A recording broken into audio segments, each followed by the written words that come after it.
ഈ ഒരു അച്ചാർ കൂട്ടിയാൽ പിന്നെ നിങ്ങൾ വേറെ ഒരു അച്ചാറിലേക്കും തിരിഞ്ഞു നോക്കില്ല.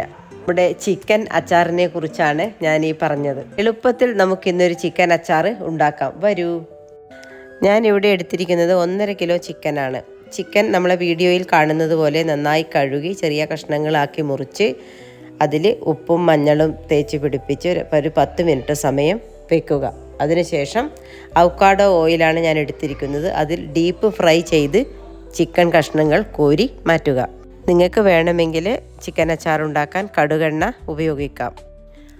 അടുത്തതായിട്ട് നമ്മൾ ചിക്കൻ വറുത്ത് കോരിയ അതേ എണ്ണയിൽ ഒരു 2 പിടി കറിവേപ്പില ഒന്ന് നന്നായി വറുത്ത് കോരി മാറ്റി വെക്കുക. ഇനി ഇതിൽ ചതച്ചു വെച്ച 1/2 കിലോ ഇഞ്ചി കൂടി വറുത്ത് കോരുക.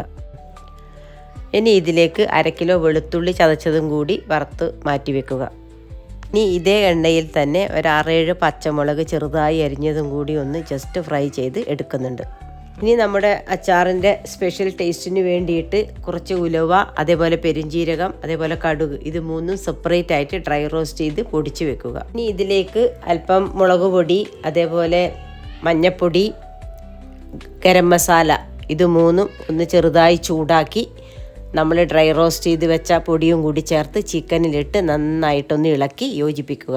മസാലകളെല്ലാം ഇട്ട് നമ്മുടെ ചിക്കൻ നന്നായി ഇളക്കിയതിന് ശേഷം ആവശ്യത്തിന് ചെറുനാരങ്ങ നീരും കൂടി ചേർത്ത് നന്നായി ഇളക്കി തണുത്തതിന് ശേഷം കുപ്പിയിലാക്കി ഫ്രിഡ്ജിൽ സൂക്ഷിക്കാം.